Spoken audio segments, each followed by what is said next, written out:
Do we have a few too many possessions piling up in our home? Is it time to simplify and declutter? Joining us now via Skype to discuss this is Courtney Ellis. She co-pastors a Presbyterian church in Southern California and is author of the book Uncluttered, Free Your Space, Free Your Schedule, Free Your Soul. Also joining me in studio is one of our newest contributors, Catherine FURUKAWA. Welcome to both you ladies. Welcome to Bridge City News. Thanks for having me. Thanks. Yeah, thanks for having me too. You bet. Courtney, this book comes out with a lot of your own personal struggles with clutter. You say that you felt maybe a little overwhelmed at times. Let's start with that. I did. I was feeling overwhelmed almost all the time, and I couldn't figure out why, because my life was pretty great. I worked at a church I loved, had a good marriage, healthy kids, but I felt like I could barely breathe, and so something was wrong. I just didn't know what. Now, our society seems to love having stuff. I know, like, personally, I love going to antique stores. I'm a bit of a Hot Wheels collector. I like to go to garage sales. How about you, Catherine? Oh, yeah. Yeah? We've got lots of stuff. Lots of stuff, too? So maybe we tell ourselves that we need all of this. But Courtney, is it maybe a problem sometimes having a little too much stuff? Absolutely. At a certain point, we're not owning our possessions. They're starting to own us. Everything we have takes up space. We have to care for it. We have to dust it. We have to store it. And at a certain point, more isn't more. More is actually less. I guess maybe, yeah, because you're allocating a lot of time towards your stuff, right? So how do you go about getting rid of your stuff, you know? For many people, it's hard to let go because we have so many maybe memories attached to them. Catherine, what do you think? Yeah, I think so. I am in the process of getting rid of stuff that's baby stuff that we don't need anymore. And there's certainly a sentimental value tied to some of that I'm not willing to give up just yet. Like maybe the baby shoes, the baby booties? Yeah, there's some shoes. Yeah. The rocking chair in particular is one of those things that I've spent a lot of time in, and I'm not ready to give up the rocking chair even though I don't need it anymore. So Courtney, how do we get rid of that stuff when it has so much sentimental value? I think that's really the question, isn't it? Because at a certain point, the object isn't just an object. It's memories, it's nostalgia, it's belief that we will one day fit into our high school jeans again, right? If we just hold on to them long enough. And so we have to start asking the question, not what should I let go of, but what do I actually need to keep? Look at what's on that shelf and don't say, what should I get rid of, but say, what do I actually use? What makes my life better? What do I actually need? And that's how I began asking the question. It wasn't a question of, should I get rid of this or not? It was a question of, do I actually need to keep this or not? And the less I had, the lighter I started to feel. So less was more, right? It was definitely more in all of the best ways. So what sorts of things did you get rid of then? I think the one thing that might resonate best with your audience is I played high school ice hockey, and so I had a pair of skates that I just wasn't going to get rid of. But I was in high school a really long time ago, and I live in Southern California now, and there's not a lot of ice. So finally I had to say, I'm going to not only let go of these skates, but let go of that person I used to be. I'm different now. I do different things with my time, and that's okay. And these skates can bless someone else. Used hockey equipment, that's, you know, we've all benefited from that at some point. So to let those skates go and develop more room for other things. And what's the rule of thumb sometimes too, if you haven't used something in a year, you know, you can donate it, maybe throw it away. How about you, Catherine? Do you guys have that rule at home as well? Yeah, definitely. We recently, well, I guess not recently now, a year and a half ago moved, and I'm now at the point going, okay, if I haven't used it since we moved, it's time to get rid of it. So the piles have started to accumulate, and I'm ready to start giving stuff away. Do you do garage sales as well? I haven't yet. Oh, they're fun. I like going to garage sales, so I guess. So you're collecting more stuff, yeah, right? Exactly. Well, let me ask you something, Courtney. When it comes to shopping, a lot of us like to shop. Like for me, I like to shop for chocolate. I'm a bit of a chocoholic. What is your weakness when it comes to shopping?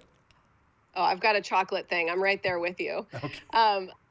I think my weakness is the clearance rack at the department store. So it's okay to buy a new sweater if it's only $10 or only $5, right? I'm quite a bargain hunter. But each of those things, again, it takes time, it takes care, it takes effort.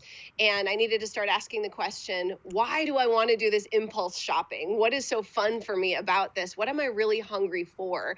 And it wasn't that I was hungry for a sweater. It's that I was hungry for something new. But it's not wrong. Yeah, exactly. And the chocolate is great because you consume it and then it's gone. It doesn't take up room. It doesn't add clutter. So you should just keep buying the chocolate. I'm all for that. Okay. Catherine, how about you? What are some of your weaknesses when you go out shopping? I'm right with Courtney. I'm all about a good deal, and so that sale rack is definitely my weakness. I like shoes. I like clothes. And you're looking out for the kids too, your girls, Oh right? yes, Like always. back to school supplies Yep. and Always looking out for those kids too, making sure. And seasons change, especially up here. Our seasons are so diverse that you need a completely different wardrobe for every season. you know, a big part of clutter is not necessarily physical things, but sometimes doing too many things too, cluttering up our lives. Sometimes they're good things, but they can add up. So how can we, Courtney, kind of sort out what is necessary and what's not necessarily necessary?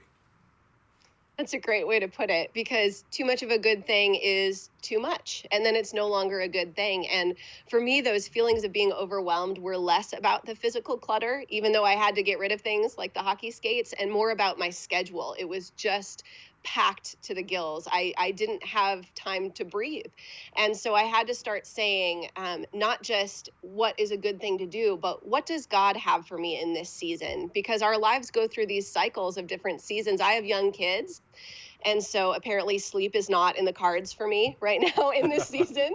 But that meant I needed to have fewer activities so that I had time to recharge and rejuvenate. Good things are good things, but when there are too many of them, they wear us down and they wear us out. And that's not how God wants us to live. God's call is a call to freedom and to life and to hope and to peace, and not to running ourselves ragged, not for God and not for anyone. And you have to spend more time with God as well when you unclutter, get rid of a lot of the other things in your lives. But you've got young children now, Catherine. They take up a Yes. lot of your time. They Let's talk do. a bit about that. Yeah, they definitely do. I mean, we've got ballet to get to, and swimming, and skating, and school.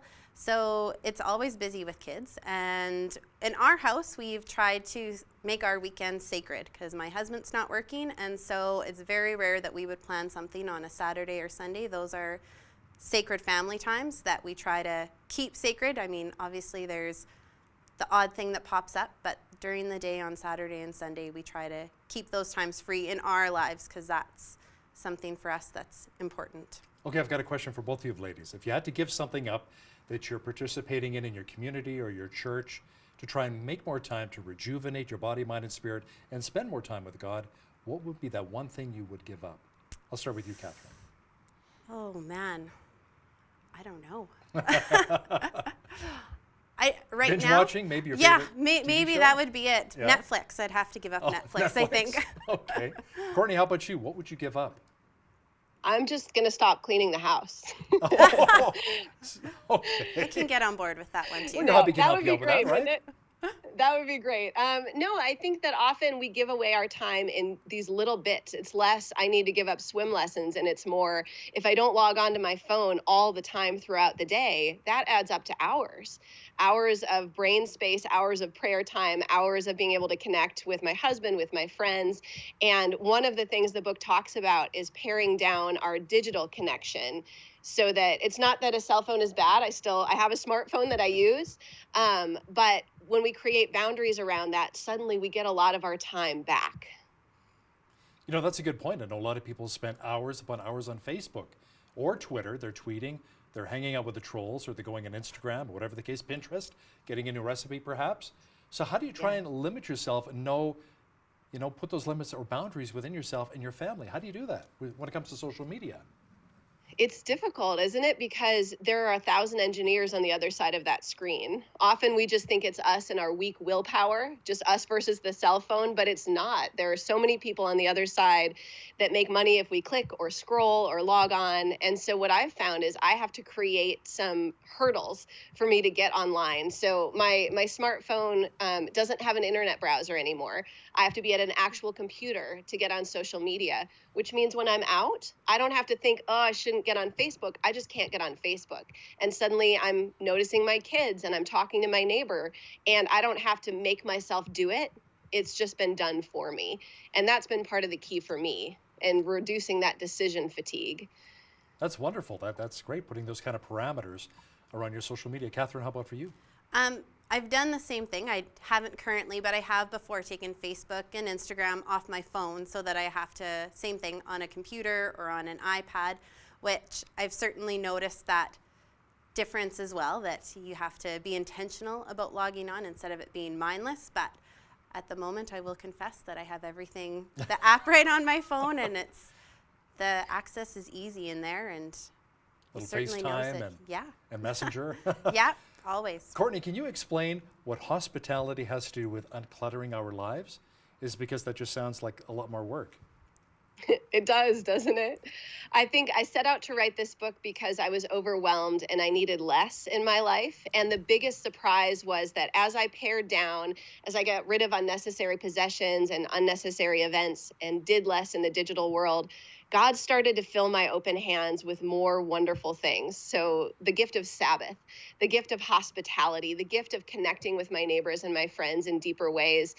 Because it isn't that God wants us to have less. It's that when our hands are full, God can't give us these good gifts.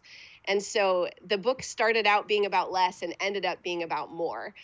Because when we're not so stressed out about taking care of our possessions, our homes, making everything perfect, it's easier to invite other people in and say, just come in, have dinner, right? Rather than, well, you can come over in 2 weeks because there are a lot of Legos on the floor right now. So what are some practical ways you've taught your kids to embrace godly simplicity? You know, our kids have really flourished when we've started practicing Sabbath more regularly. I love that Catherine talked about the weekends being sacred. For us, my husband and I are pastors, so usually it's Friday or Saturday, but we say on that day, we're going to rest and we're going to play and we're going to worship, and you get donuts. And so the kids love Sabbath because Sabbath means donuts. But we celebrate each other and we're able to rest because we're not running from one thing to the next all day long. And it's been a great gift, and they look forward to it every week. Uninterrupted time with mom and dad. It's a gift. So Catherine, how about you? Have you taught your kids to really embrace godly simplicity? I would say probably not intentionally. They know that Sunday is a day where, Day of rest? yeah, a day Worship? of rest. We go to church, we come home, we spend time as a family. We often have my parents or my husband's parents over for dinner that night, and it's just a family day for us. I don't know that we've necessarily intentionally called it a Sabbath, which probably we should start introducing that as part of our language in our home, that this is why we're doing this, and it's a godly principle that we need to exercise in our home. Amen. So Courtney, let me ask you something. What are some practical ways you've taught your kids to basically be generous with finances? And does that have a way of uncluttering our life too, for yourselves and for your children? Absolutely. When we start understanding everything we have as a gift, it becomes much more easy to be generous, to practice generosity. My oldest son is almost 6 years old, and he doesn't understand money as much as he understands toys. So we've started to say, when you have more than you need of something, it's great to share it with someone. And he went through his Matchbox car collection and said, I don't play with all these. Maybe someone else would like them. Yeah, we'll send them to you. But we walked down the block and he offered them to a friend and, taught him to live life with open hands, that he didn't have to give away his most special car. But there were a few that were still in great shape that he didn't play with as much. And can he be generous with those? Yeah, he can. And it lit him up. It lit up that neighbor kid. And he learned a lesson about the God who is generous with us. I'll let you in on a little secret. Some of these classic cars, like some of the classic Hot Wheels from the late 60s, early 70s, they're going for over $100,000 each now. So wow. So we should go get those back. And they don't take up a lot of space. You're not going to feel too cluttered with those little Hot Wheels, right? So let me ask you something. Not until you get a lot of them. Well, that's true too. I've only got about 50 or 60. But anyway, are you completely uncluttered now, or is it still an ongoing journey for yourself? It is a constant process. It's a continual process because, we live in the Western world where we live in a land of abundance. There's just a lot of stuff, and we don't even have to spend a lot to get a lot of stuff. The dollar store can give you a lot of stuff. And so it's a constant process. We're forever taking things to the thrift store. We're forever saying, does this need to stay or can it go? But that's part of the lesson. If we could just do it once and be done, we wouldn't need to rely on God in the same way. But this is a dance where God is continually teaching us and calling us forth. But I love the cover of the book because it encapsulates this idea that we're lighter when we undertake this journey, that it lifts this burden off of us. And that's what we've learned, that it's okay that it's never over because there are lessons all along the way. So Catherine, you talked a little bit earlier about how you're uncluttering some of your kids' clothes, but at the same time, I mean, the girls are little, they like toys, they like a lot of stuff too. Maybe you're not quite at that stage in your life yet for you and your family where you're going to unclutter. It's more like you're collecting some things right now. We are, definitely some. We try, though, to be diligent about as we outgrow toys, to pass them on.